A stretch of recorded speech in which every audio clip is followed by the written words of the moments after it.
Anton adalah seorang salesman yang sering bepergian keluar kota. Suatu hari, ia mendapat tugas ke sebuah kota kecil dan menginap di Hotel Melati Indah. Saat check-in, resepsionis tampak ragu sebelum memberikan kunci kamar. "Maaf, Pak, ini satu-satunya kamar yang tersisa," katanya sambil menyerahkan kunci kamar ke 306. Anton tak berpikir macam-macam. Ia naik ke lantai 3 dan membuka kamar itu. Suasana kamar terasa aneh, udara dingin meskipun AC mati, dan ada bau lembab yang samar. Namun, karena kelelahan, ia langsung merebahkan diri di kasur. Saat hampir terlelap, terdengar suara ketukan di dinding. Mungkin tamu sebelah, pikirnya. Tapi saat ia mendengarkan lebih seksama, suara itu datang dari dalam lemari. Rasa penasaran mengalahkan rasa takutnya. Anton perlahan berjalan ke lemari dan membukanya, kosong.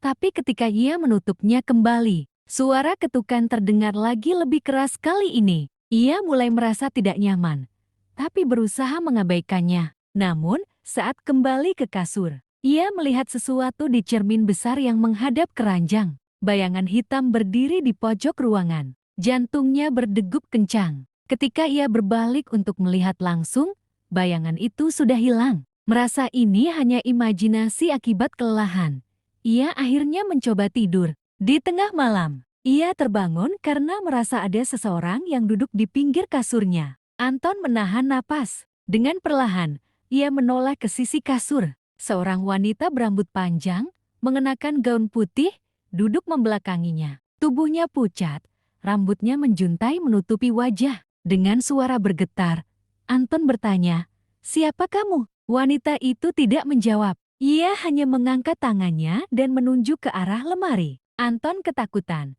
tetapi tidak bisa bergerak. Saat ia mencoba menyalakan lampu, wanita itu menghilang begitu saja. Merasa tidak sanggup lagi bertahan di kamar itu, Anton bergegas keluar dan turun ke lobi. Namun, anehnya, resepsionis sudah tidak ada. Seluruh area hotel tampak kosong.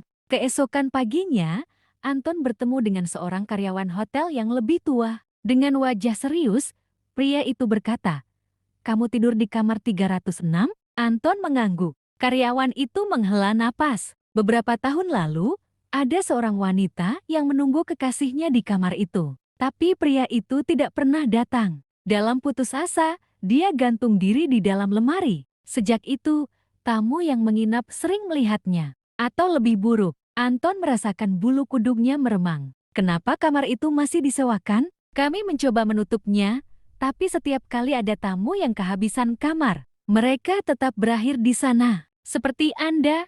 Merasa cukup, Anton memutuskan untuk segera check out. Ia masuk ke kamar untuk mengambil barang-barangnya. Namun, saat melihat ponselnya, ia terkejut. Ada beberapa foto yang diambil saat ia tidur tadi malam. Dalam foto itu, seorang wanita berambut panjang berdiri di sebelah kasurnya, menatapnya dalam gelap. Ketakutan, Anton segera meninggalkan kamar. Tapi saat hendak keluar dari hotel, pintu utama tidak bisa dibuka. Dari balik kaca pintu, ia melihat resepsionis menatapnya dengan senyum aneh. "Pak Anton, Anda tidak bisa pergi. Anda sudah menjadi bagian dari kamar 306. Tiba-tiba, semuanya berubah gelap. Suara ketukan dari dalam lemari terdengar lagi, lebih keras dari sebelumnya.